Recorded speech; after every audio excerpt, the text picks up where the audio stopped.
Dans quel contexte nous sommes?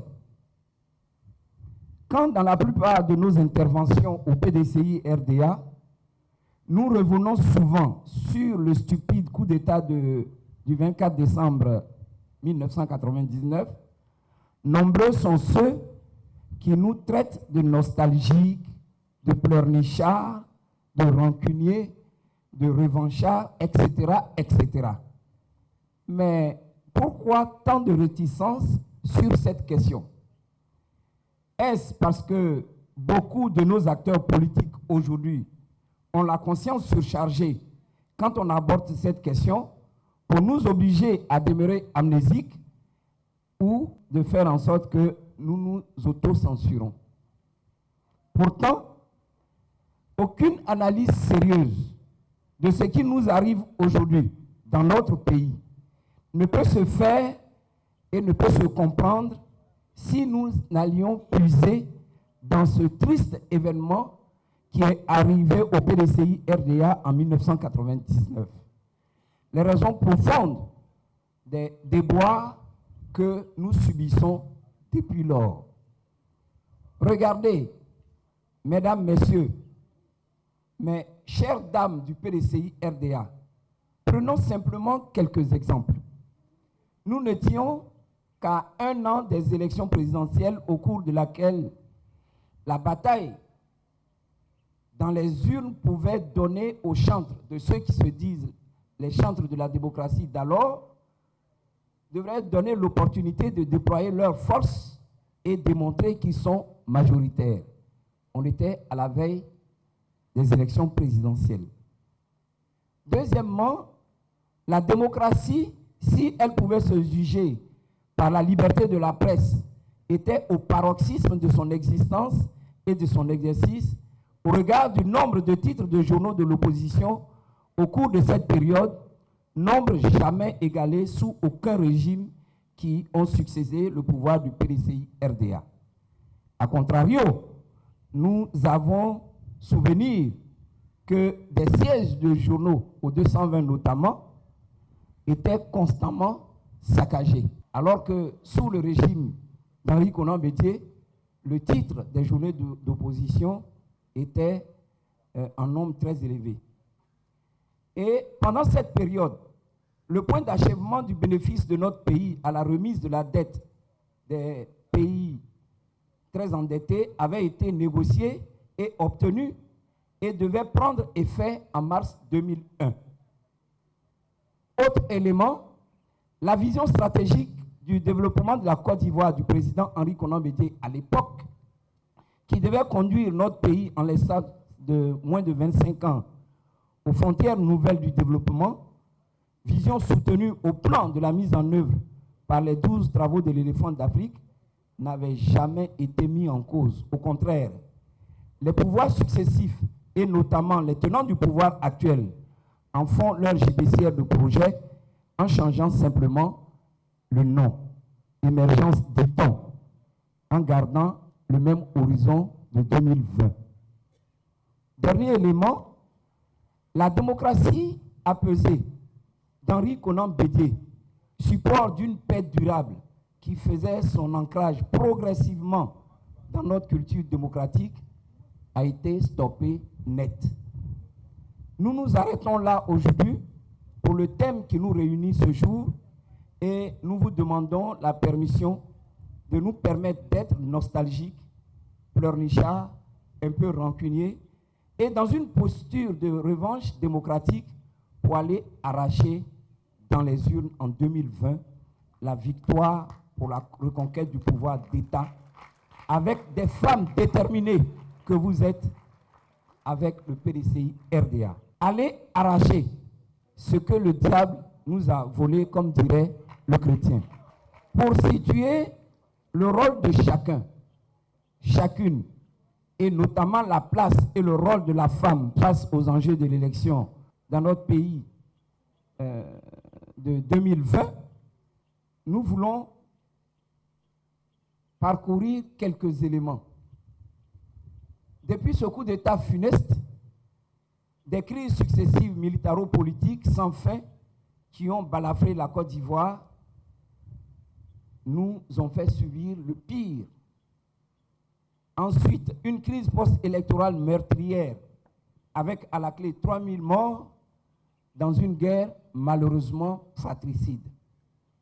Une réconciliation pour laquelle les tenants du pouvoir se lancent des autosatisfecits pour se faire bonne conscience, mais réconciliation qui n'a jamais pris forme et qui continue de laisser la Côte d'Ivoire fragmentée, y compris dans le Nord. Une croissance économique ressassée pour plaire aux bailleurs de fonds, mais qui laisse le citoyen ivoirien dans la pauvreté et le désarroi, avec des promesses de programmes sociaux qui ne valent que par leur caractère de propagande électoraliste et qui, nous le savons, ne s'appliqueront jamais. Les frontières de notre pays, partout ouvertes, qui déversent dans nos forêts classées, dans le Cavali, dans le Guémon, dans la Marawi, dans le Haut-Sassandra, des centaines de milliers d'étrangers avec la pression sur le foncier rural que nous connaissons, source de conflits sociaux récurrents, à juste titre dénoncé par le président Henri Konan Bédié et qui constitue une bombe sociale à retardement. La violence électorale entretenue, voire cette simple élection locale d'octobre de 2018 et les dégâts qu'elle a engendrés. La ferme volonté des tenants du pouvoir de tailler et d'imposer une CEI déséquilibrée, sous ordre, incapable d'organiser des élections justes et apaisées, et pour laquelle ils veulent attendre le dernier moment pour dévoiler les attributs, le fonctionnement, son autonomie éventuelle financière. L'immixtion du pouvoir dans le fonctionnement des partis politiques. Le musellement des acteurs politiques par des actions judiciaires téléguidées qui maintiennent les citoyens ivoiriens en exil, contrairement aux dispositions pertinentes de notre Constitution, de la Constitution de notre pays. Les pressions, les menaces, les achats de conscience de certains acteurs politiques qui font, entre autres, de la fonction publique une entreprise privée des tenants du pouvoir. Au total, dis-je, un recul inadmissible de la démocratie par un pouvoir narcissique rendu autocratique pour cacher son extrême minorité et qui n'est pas prêt à lâcher le pouvoir et à tout prix. Il faut ajouter à ça l'environnement préparatoire des élections rendu difficile par les coûts élevés de production des papiers administratifs afférents, CNI et autres. Il faut ajouter à cela l'insécurité avec l'institutionnalisation des microbes et autres délinquants qui sont aujourd'hui adulés, etc., etc. Braves et vaillantes femmes du PDCI, RDA. Voici égrenés les obstacles à nous dresser, le décor planté, un paysage escarpé dans lequel nous devons ensemble trouver votre place, votre rôle face aux enjeux de l'élection présidentielle de 2020. Deuxième grand point, après le contexte que je viens de citer. Élection présidentielle de 2020. Quel enjeu? Ici, braves femmes du PDCI RDA, permettez-moi simplement de faire un petit raisonnement que nous les mathématiciens nous appelons un raisonnement par l'absurde, pour ne pas trop m'étendre sur le chapitre et venir tout à l'heure à l'essentiel. Admettons que par extraordinaire, le PDCI RDA ne venait pas au pouvoir d'État en 2020. Qu'adviendrait à notre pays, la Côte d'Ivoire? Donnons simplement quelques petites réponses simplistes. Premièrement, le désordre, guidé par l'affairisme d'État, serait érigé en outil de gouvernance dans tous les secteurs. Le transport, les Nyambro maîtres de tout, l'urbanisation désordonnée, le foncier rural avec une pression insupportable, le secteur minier empoisonneur de nos nappes d'eau souterraines et de nos produits agricoles, les BTP et la qualité précaire des travaux. Nous savons, et souvent les gens disent c'est du goudron Yomo.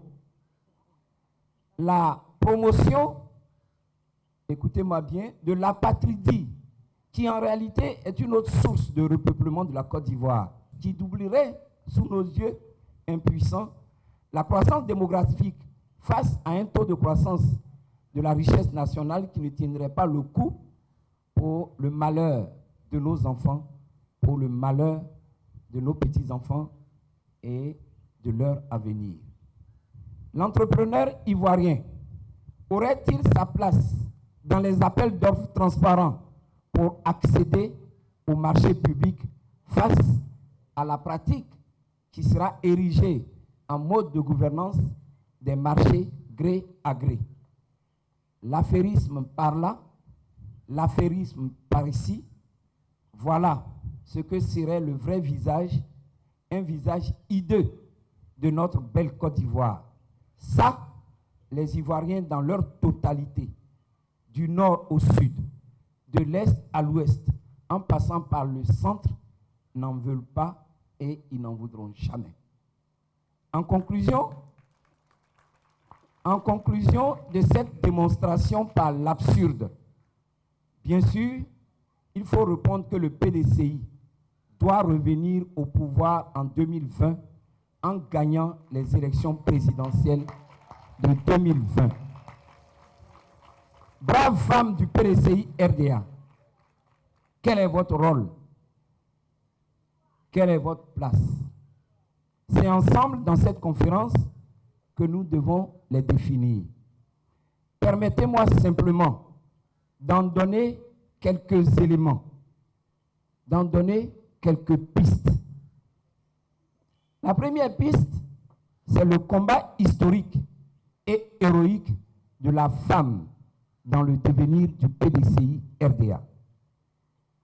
Si le PDCI a aujourd'hui pris le prix du service de la femme dans son combat politique depuis 1949, c'est en raison de la marche héroïque des femmes sur la prison de Bassam du 22 au 24 décembre 1949, dont le résultat, quelques mois après, a abouti à la libération des hommes, de leurs hommes, des responsables politiques du PDCI RDA, emprisonnés sans aucun jugement durant plus de 12 mois par les autorités coloniales Agra Bassam.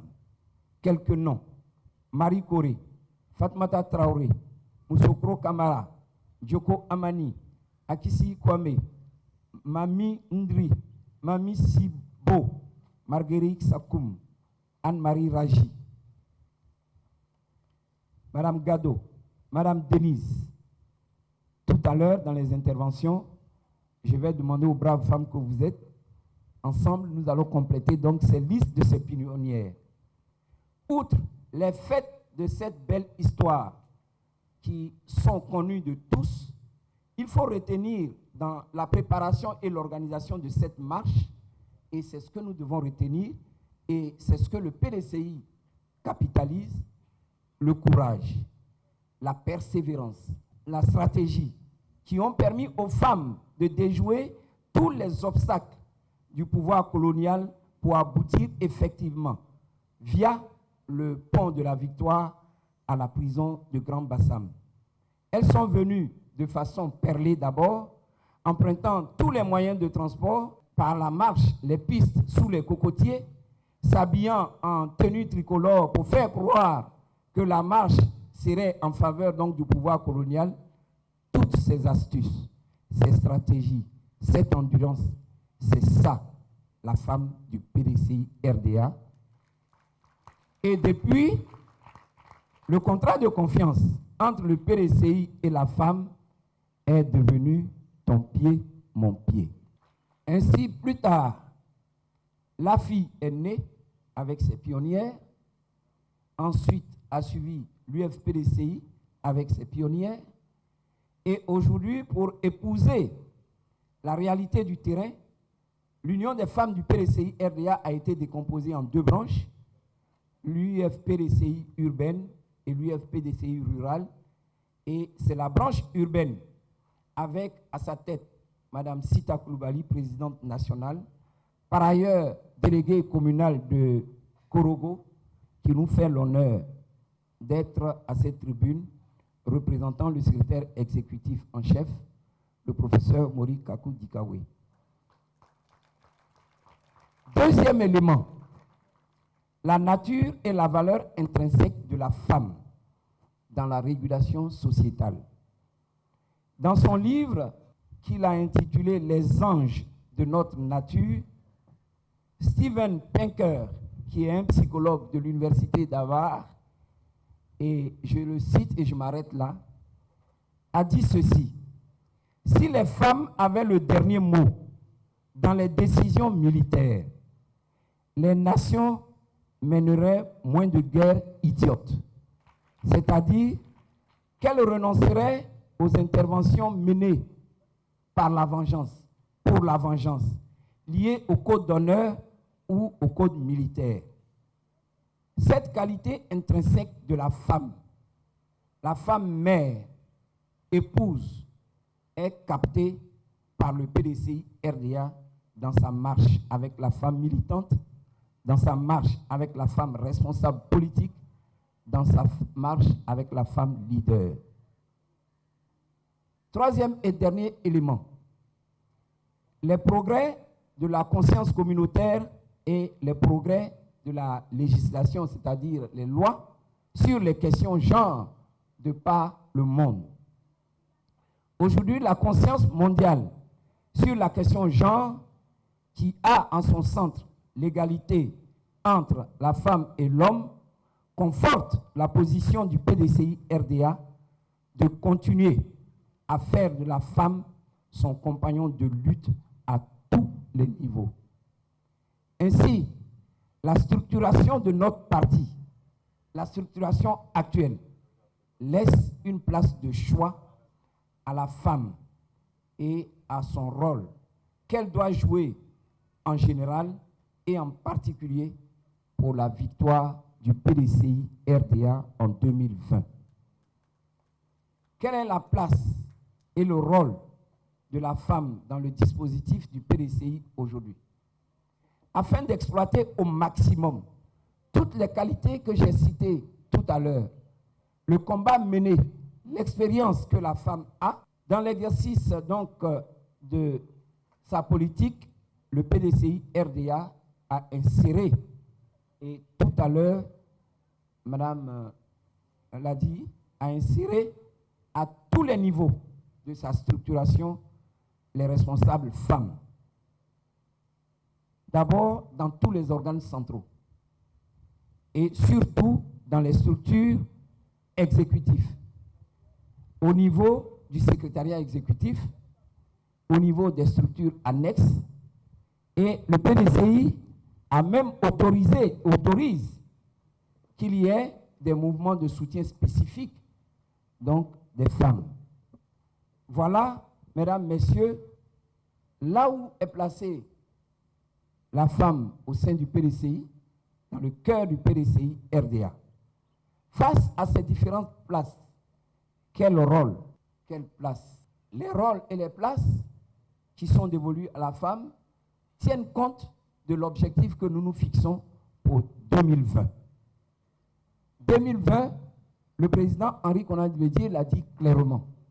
Nous n'allons pas participer à l'élection de 2020, nous allons pour gagner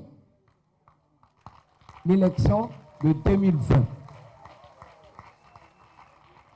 À partir de cet objectif et toutes les qualités que je viens de citer, des braves femmes que vous êtes, votre rôle est à tous les niveaux. La mobilisation spécifique du secteur des femmes, la mobilisation en appui à toutes les structures, dont les délégations départementales et communales. Le recrutement spécifique dans le milieu femmes et le recrutement au niveau du PDCI d'abord, et le recrutement et le recensement électoral. Conduire aux côtés des délégations, conduire à votre niveau propre en fonction de vos activités propres, les populations sur les traces. C'est un mot qu'on n'a pas l'habitude de... Excusez-moi. Je retire sur les traces. Conduire donc les populations pour les guider, pour les informer, pour les former, pour qu'elles puissent s'inscrire sur les listes électorales. Ce programme qui a été chaque fois ressassé par la direction du PDCI RDA à chacun des niveaux laisse une place de choix, un rôle de choix aux femmes. Ainsi, la structuration actuelle, les éléments que nous venons de citer, nos attentes, mes chères dames, contemporaines du PDCI RDA d'aujourd'hui, nos attentes, de la même manière qu'hier, cette plaque commémoratrice de la statue érigée en hommage à la marche des femmes sur Grand Bassam, de la même manière qu'elle dit éloquemment à nos vaillantes femmes qui, par leur marche historique sur la prison de Grand Bassam, le 24 décembre 1949, ont arraché la liberté confisquée des hommes. De cette même manière, faites en sorte, chère maman, chère sœur, faites en sorte que votre combat aujourd'hui pour la victoire du PDCI en 2020 conduise à écrire sur une autre plaque commémoratrice d'une autre statue que la postérité érigera en la mémoire de votre héroïque combat, celui qui arrachera la liberté de la Côte d'Ivoire, aujourd'hui confisquée par un pouvoir autocratique qui a décidé de stopper net la marche de notre pays sur le chemin de la construction d'une nation unie, prospère, dont les bases ont été posées hier par Félix Houphouët-Boigny et le PDCI RDA. Oui, la victoire de votre combat en 2020 permettra à Henri Konan Bédié de continuer et d'achever, toujours avec le PDCI RDA, la construction contrariée de cette nation unie, réconciliée, prospère, pour le bonheur de nos enfants et de nos petits-enfants. Vive les braves femmes et vaillantes femmes du PDCI RDA que vous êtes. Victoire au PDCI en 2020 pour une Côte d'Ivoire dans une paix durable, la conduisant aux frontières nouvelles d'une nation achevée et développée. Et la prospérité continuera de chanter. Le travail de mille jours devant les nations, dans tous les plats de sa gloire, plus de braves et fiers, mes aïeux sont morts pour la défendre, et moi je vivrai pour l'aimer. PDCI toujours, PDCI toujours, viva, viva, viva, je vous remercie.